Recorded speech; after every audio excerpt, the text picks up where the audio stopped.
Doctors are claiming that herbal supplements might adversely affect chemotherapy treatment. So they want their patients to bring their herbs and their supplements and vitamins and so forth with them to their doctor visits. But my question is, what do doctors know about herbs and supplements? Well, if you look at their training, they don't know much, because we're not trained in herbs and supplements. We're trained in what? Drugs. And so how would they know would be the thing. And a lot of the time what happens is they hear a few bad things about a certain herb or supplement that maybe has gone wrong, and they get all freaked out about it, and they don't have much experience, and then they start making wide sweeping assumptions about the dangers that exist for herbs and supplements. And they're talking about things like acai berries and cumin and turmeric and what else? Yeah, Herbal teas and garlic. Yeah, even oregano. I mean, it's like, you know, Hippocrates said it 2,500 years ago, let food be your medicine, and let medicine be your food. And it's a good thing to start with. But to start to worry about how food or herbs and spices are going to affect a chemotherapy treatment is a little bit out of the park. Well, because you see, herbs are plants, and we eat plants. So, in other words, if you're getting chemotherapy, you're not supposed to eat vegetables and plants. You're supposed to just eat what? What are you supposed to eat? In short. Well, I know what you're not supposed to eat if you have cancer. You're not supposed to eat sugar because cancer cells love sugar, and you're not supposed to eat iron because cancer cells store iron. Yeah. Well, see, the problem is this field is new, and people don't know enough about it. And yes, indeed, research needs to be done. We'll be the first ones to acknowledge that. But we don't want to just start out by picking on antioxidants or herbs or different kinds of supplements and say, we definitely can't take them because we're worried that there might be the possibility that these particular substances might interfere with chemotherapy. And yet at the same time, it's easy to understand that chemotherapy needs to be given as aggressively as it can if it's going to work according to its design.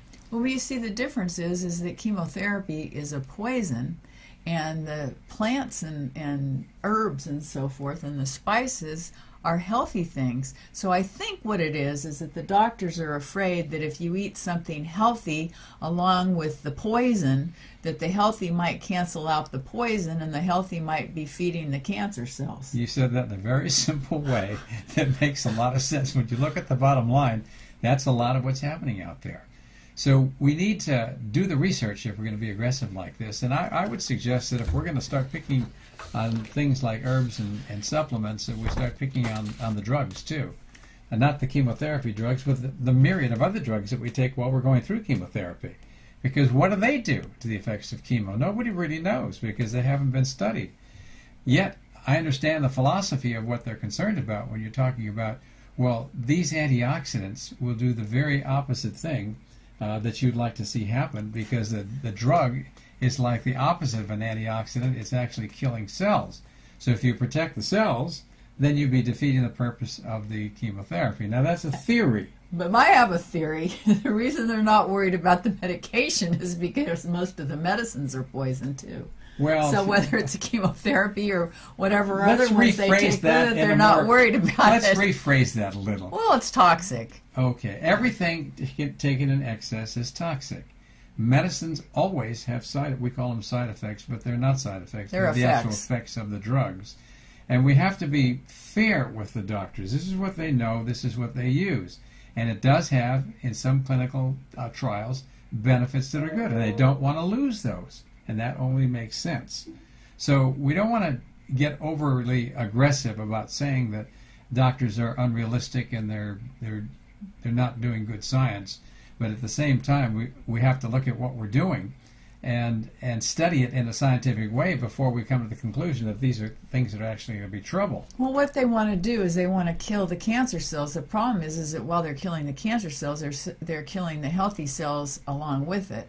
Now, there are other methods that people use. They're referred to as complementary alternative or CAM methods. And things like, the Gerson Clinic, and we've talked before about the herb artemisinin, and we've talked about methyl jasmonate, which also affects the mitochondria of the cells. There are other things that people can make a choice of doing for cancer, whether it's chemotherapy or this.